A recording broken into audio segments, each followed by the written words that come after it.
আমিরাতের ফুজায়রাতে এক প্রবাসী বাংলাদেশের মৃত্যু, বাহরাইনে চুরির দায়ে এক ভারতীয় নারীর জেল, সৌদিতে ওমরা হাজিদের জন্য চালু হয়েছে বিশেষ কন্ট্রোল রুম, আর কুয়েতের বিমানবন্দরে আবারও ড্রোন হামলা। এসব খবর নিয়েই আজকের মধ্যপ্রাচ্যের নিউজ আপডেট।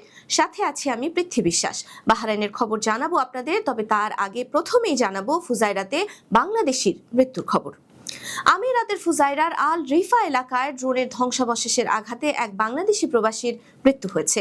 দেশটির আকাশ সীমায় প্রতিহত করা একটি ড্রোনের ধ্বংসাবশেষ সরাসরি একটি খামারের ওপর এসে পড়ে, আর সেই আঘাতে ঘটনাস্থলেই সেই বাংলাদেশির মৃত্যু হয়। কর্তৃপক্ষ জানিয়েছে দেশটির এয়ার ডিফেন্স সিস্টেম সফলভাবে ড্রোনটি ধ্বংস করে, কিন্তু এর কিছু অংশ নিচে পড়ে আর তাতেই মৃত্যু হয় ওই বাংলাদেশির। তিনি ঠিক ওই সময় খামারেই কাজ করছিলেন। ঘটনার পরপরই জরুরি সেবা এবং নিরাপত্তা বাহিনী দ্রুত ঘটনাস্থলে পৌঁছে এলাকা ঘিরে ফেলে এবং পরিস্থিতি নিয়ন্ত্রণে নিয়ে আসে। নিহত ব্যক্তির পরিচয় এখন পর্যন্ত আনুষ্ঠানিকভাবে প্রকাশ করা হয়নি এবং তার মরদেহ স্থানীয় হাসপাতালের মর্গে রাখা আছে বলে জানা গেছে।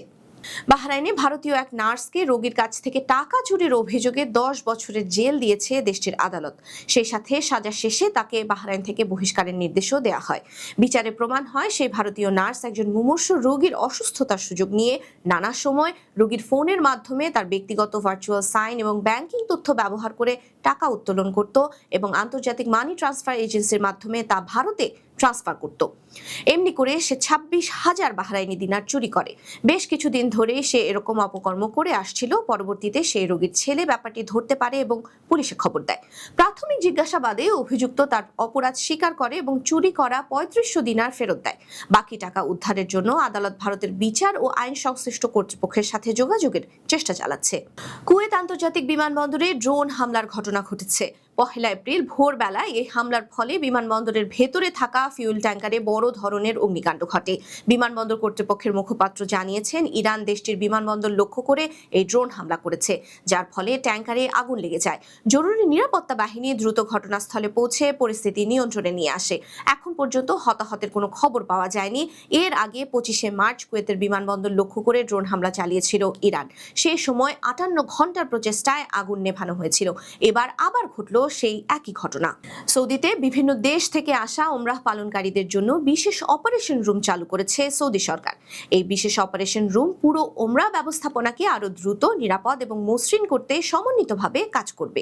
কারণ হিসেবে সৌদি সরকার জানিয়েছে 2022 সালের পর থেকে বিদেশি উমরা যাত্রীদের সংখ্যা 214% বেশি বেড়ে গেছে, আর তাই সফলভাবে ওমরাহ ব্যবস্থাপনার লক্ষ্যে এই নতুন উদ্যোগ হাতে নেওয়া হয়েছে।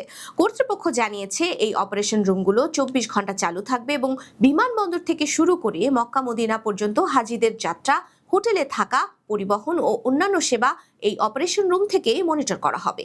যে কোনো অনাকাঙ্ক্ষিত বা জরুরি পরিস্থিতি তৈরি হলে দ্রুত সমাধান দেয়াই এর প্রধান লক্ষ্য। প্রবাসী হাজিরা এই উদ্যোগকে স্বাগত জানিয়েছেন, কারণ ভাষা, পরিবহন বা সেবা সংক্রান্ত জটিলতা কমাতে এই সিস্টেম সরাসরি বিভিন্ন সংস্থার সাথে সমন্বয় করবে, ফলে পুরো প্রক্রিয়াটি আরো সহজ ও ঝামেলামুক্ত হবে। এ ছিল আজকের মধ্যপ্রাচ্যের নিউজ আপডেট। আল্লাহ হাফেজ।